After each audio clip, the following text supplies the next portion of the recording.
आज़ाद कश्मीर में बल्दियाती इलेक्शन का पहला मरहला मुकम्मल हो गया है। म्यूनसिपल कॉरपोरेशन मुजफ्फराबाद की तमाम 36 वार्ड्स का गैर हतमी गैर सरकारी नतीजा आ गया। मुस्लिम लीग नून के 12 और पीपल्स पार्टी के 8 उम्मीदवार कामयाब हुए हैं।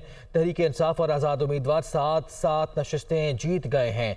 मुस्लिम कॉन्फ्रेंस सिर्फ 2 नशस्तें हासिल कर सकी है। जिला काउंसिल मुजफ्फराबाद की बात की जाए तो तमाम 41 यूनियन काउंसिल्स का गैर सरकारी नतीजा। पीपल्स पार्टी 17 नशस्तों के साथ सबसे आगे है। तहरीक इंसाफ की 1 सीट कम है, यानी तहरीक इंसाफ ने यहाँ से 16 सीटें हासिल की है और दूसरे नंबर पर है। मुस्लिम कॉन्फ्रेंस 3 और मुस्लिम लीग नून 2 सीटें यहाँ से हासिल कर सकी। आज़ाद उम्मीदवार 2 और JKPP को भी यहाँ से 1 नशिस्त मिली है। ऐसे ही जिला काउंसिल नीलम वैली का नतीजा आपके साथ शेयर करते चलें तो गैर हतमी गैर सरकारी नताज के मुताबिक तहरीक इंसाफ 7 नशिस्तों के साथ सबसे आगे है। मुस्लिम लीग नून और पीपल्स पार्टी के 3 उम्मीदवार कामयाब हुए हैं। नीलम वैली में 2 आज़ाद उम्मीदवार भी कामयाब हुए हैं। जिला काउंसिल झंग वैली का गैर हतमी गैर सरकारी नतीजा भी सामने आ चुका है।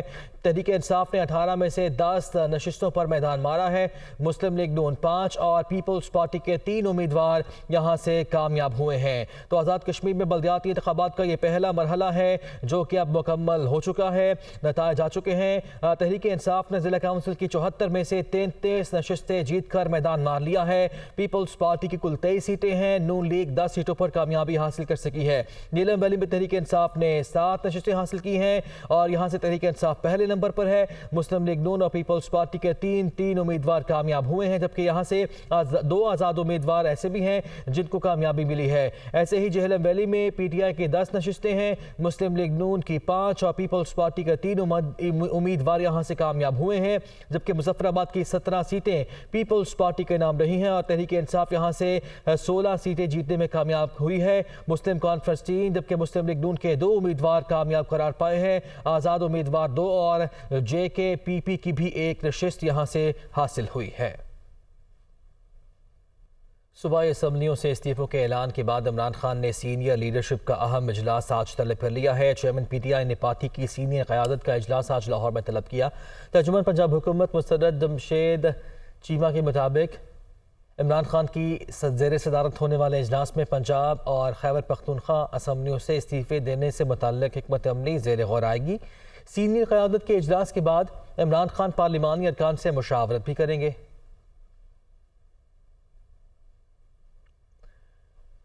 इमरान खान के असम्बलियों से मुस्ताफ़ी होने के ऐलान के बाद मुस्लिम लीग नून की अहम मुशावरत हुई। सीनियर क़यादत ने पंजाब में तहरीक अदम एतमाद जमा ना कराने की तजवीज़ दी है। लीगी ज़रा के मुताबिक पार्टी रहनुमाओं ने कायदीन को मशवरा दिया है कि गवर्नर पंजाब की तरफ से वज़ीर आला को एतमाद का वोट लेने का कहा जाए। इस सूरत में वज़ीर आला के लिए नंबर पूरे करना मुश्किल होगा और PDM को मतलूबा नंबर्स पूरे करने के लिए वक्त मिल जाएगा। ज़रा के मुताबिक नवाज शरीफ और PDM कायदीन में जल्द मुशावरत होगी। लीगी रहनुमा अता तारर ने तस्दीक की है कि गवर्नर वज़ीर आला पंजाब को एतमाद का वोट लेने का कह सकते हैं। इमरान खान के असम्बलियों से मुस्ताफ़ी होने के ऐलान पर खैबर पख्तूनख्वा में अपोजिशन अरकान असम्बली का इजलास हुआ। सूबाई असम्बली को तहलील से बचाने के लिए मुख्तलिफ ऑप्शंस पर गौर हुआ। खैबर पख्तूनख्वा में अपोजिशन अरकान असम्बली का इजलास अकरम खान दुरानी के घर पर हुआ। मुस्लिम लीग नून के रुकन इख्तियार वली के मुताबिक इजलास में वज़ीर आला पर अदम एतमाद, अदालत से रुजू करने समेत दीगर ऑप्शंस पर गौर हुआ।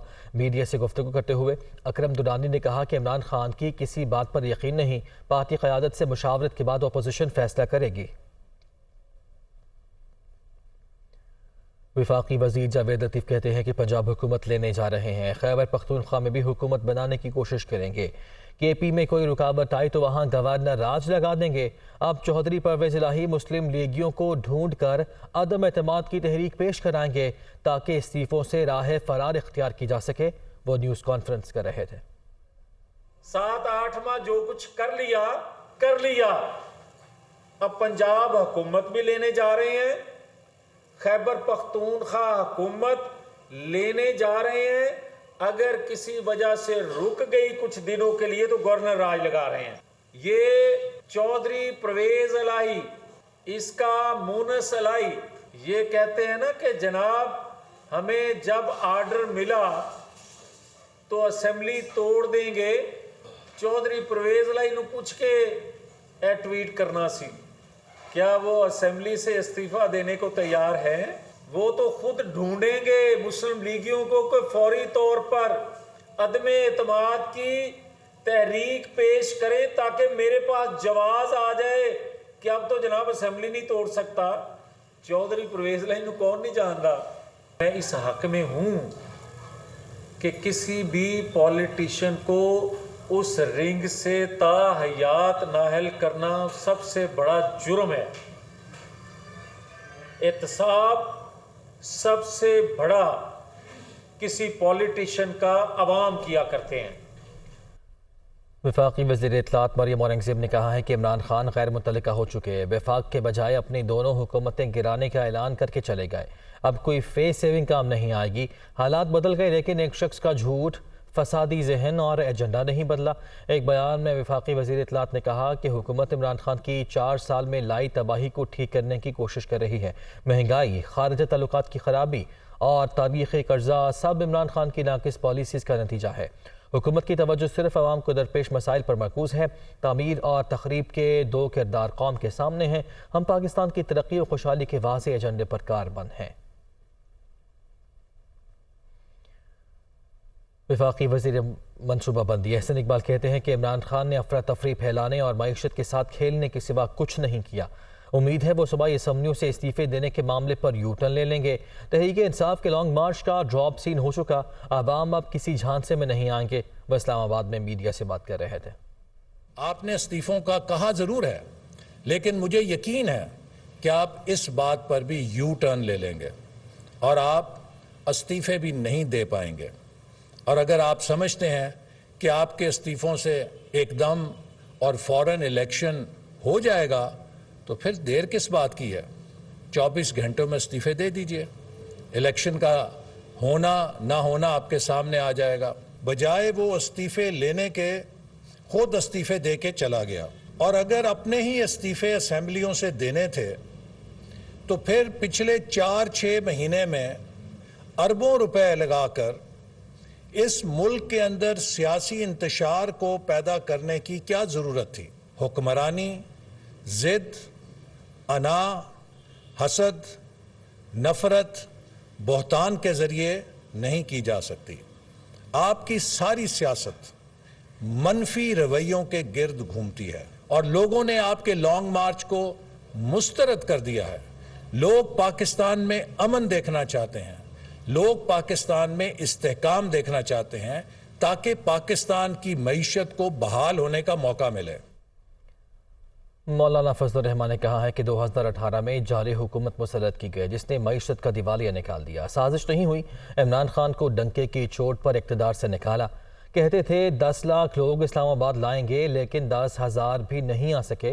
वो कोहिस्तान में जलसे से खिताब कर रहे थे। 2018 में धांधली के जरिए एक जाली हुकूमत मुल्क पर मुसल्लत की गई और मुल्क में सियासी अदम इस्तेहकाम आ गया। हमारा मुल्क दिवालियापन के करीब हो गया। जरूरी था कि इस इक़्तिदार से कौम को आजाद किया जाए। कहता है साजिश हुई है। बाबा साजिश नहीं हुई। हमने डंके की चोट आपको इक़्तिदार से निकाला है। हमने तुम्हें गिरेबान से पकड़कर इक़्तिदार के ऐवान से बाहर किया है। तुम आजादी चाहते हो या आजादी के नाम पर आवारगी चाहते हो। अगर मुल्क को तबाह करने के खिलाफ कोई साजिश है तो उस साजिश का नाम इमरान खान है और कोई नहीं हो सकता। हमने आपको शिकस्त दी है। कहते इस्लामाबाद में आऊंगा। फिर क्यों नहीं आए भाई? कहे मैं आता तो तबाही मच जाती। तबाही किसकी मच जाती? तबाही तो तुम्हारी मच जाती थी ना। 10 लाख लोगों को इकट्ठा करूंगा। मुश्किल से 10,000 लोग इकट्ठे किए। एक गोली लगी और ऐसा भागा है कि अब अपने घर में भी बुलेट प्रूफ शीशे लगा रहा है। 3 खुदकुश हमले हुए हैं लेकिन आज भी पब्लिक के सामने खुले मैदान में खड़ा हूं। एमक्यूएम पाकिस्तान के सरबराह खालिद मकबूल सिद्दीकी का साबिक सदर आसिफ अली जरदारी से रब्ता हुआ है। एमक्यूएम ने मुतालबा किया कि बल्दियाती हल्का बंदियाँ फौरी तब्दील की जाएँ। पीपल्स पार्टी और एमक्यूएम के दरमियान बल्दियाती उमूर पर मुज़ाकरात जारी हैं। खालिद मकबूल सिद्दीकी और आसिफ जरदारी के दरमियान रब्ता हुआ। एमक्यूएम ने बल्दियाती हल्का बंदियाँ फिलफौर तब्दील करने का मुतालबा किया है। आसिफ अली जरदारी ने MQM क़यादत को वज़ीर आला सिंध से रब्ता करने का कह दिया। वज़ीर आला सिंध आज बैरून मुल्क से वतन वापस पहुँचेंगे। आसिफ अली जरदारी और खालिद मकबूल सिद्दीकी के रब्ते के बाद सूबाई वज़ीर बल्दियात और साबिक मेयर कराची वसीम अख्तर के दरमियान भी रब्ता हुआ। नासिर हुसैन शाह ने पीर के रोज़ बल्दियाती हल्का बंदियों पर इजलास बुलाने की यकीन दहानी करवाई है। दूसरी जानिब MQM ने बल्दियाती इलेक्शन की इंतखाबी मुहिम का आगाज़ हल्का बंदियों से मशरूत कर दिया। MQM ने कराची हैदराबाद में डिस्ट्रिक्ट काउंसिल्स बहाल करने की और कराची के 25 टाउन्स में 73 यूनियन कमेटीज बढ़ाने के लिए सिफारिशात पीपल्स पार्टी को दी हैं। अभी आपको अपडेट करते हैं। लाहौर सियालकोट मोटरवे को धुंध की वजह से बंद कर दिया गया है। मोटरवे M2 सिर्फ ठोकर बाईपास से बाबू साबू के दरमियान धुंध की वजह से बंद की गई है। मोटरवे M2 बाबू साबू लाहौर से इस्लामाबाद तक सफ़र के लिए खुली है, ऐसा बताया जा रहा है। मोटरवे पुलिस की जानिब से ये भी कहा जा रहा है कि शहरी फोग लाइट्स का इस्तेमाल करें। तर्जुमान मोटरवे पुलिस की जानिब से ये बताया गया है लाहौर सियालकोट मोटरवे को धुंध की वजह से बंद किया गया है। मोटरवे M2 सिर्फ ठोकर बाईपास से बाबू साबू के दरमियान धुंध की वजह से बंद है।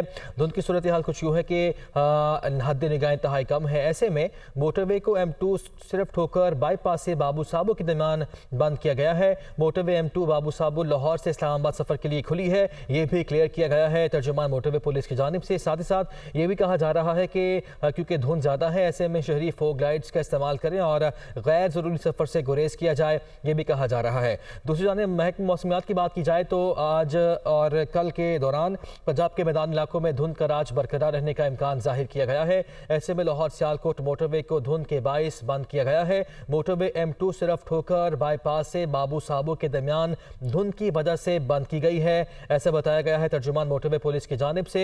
मोटरवे M2 बाबू साबू लाहौर से इस्लामाबाद सफर के लिए खुली है, ये भी कंफर्म किया गया है।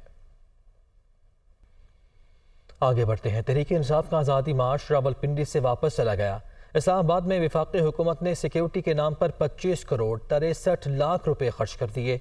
दस्तावेज के मुताबिक वज़ारत दाखिला ने PTI लॉन्ग मार्च की सिक्योरिटी और दीगर अखराजात के लिए 39 करोड़ 92 लाख रुपए से ज़ायद का बजट मंजूर कराया था।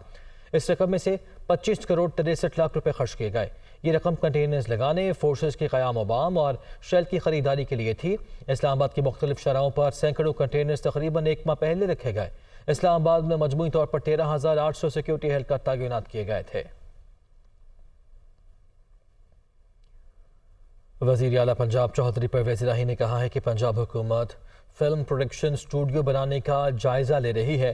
आवाम को मयारी तफरीह की फराहमी के लिए हर मुमकिन इक़दाम किए जाएंगे। सीनियर प्रोड्यूसर शेख अमजद रशीद और राना खालिद मंजूर ने वज़ीर आला से मुलाकात की। इस मौके पर चौधरी परवेज़ इलाही ने कहा कि पंजाबी फिल्मों की बहाली के लिए तरजीही बुनियादों पर इक़दाम किए जाएंगे।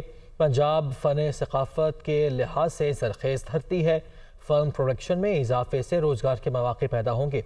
वज़ीर आला ने कहा कि फ़नकारों की फ़लाह बहबूद के लिए 1 अरब रुपए से एंडोनमेंट फ़ंड कायम किया जा रहा है। मुस्तहिक फ़नकारों की माली इमदाद 5,000 से बढ़ाकर 25,000 कर दी गई है। पाकिस्तान रेलवेज़ के लिए अच्छी खबर, चीन से 230 कोचेज़ के दरामदी माहिदे की पहली खेप कराची पोर्ट पहुँच गई है। रेलवे ज़राए के मुताबिक पहली खेप 40 नई कोचेज़ पर मुश्तमिल है, जिसमें 45 कोचेज़ और 1 ब्रेक वैन शामिल है। दरामद की जाने वाली 230 कोचेज़ के माहिदे की ये पहली खेप है। नई कोचेज़ और इंजन की आमद से मुसाफिरों को बेहतर सहूलियात फराहम की जा सकेंगी।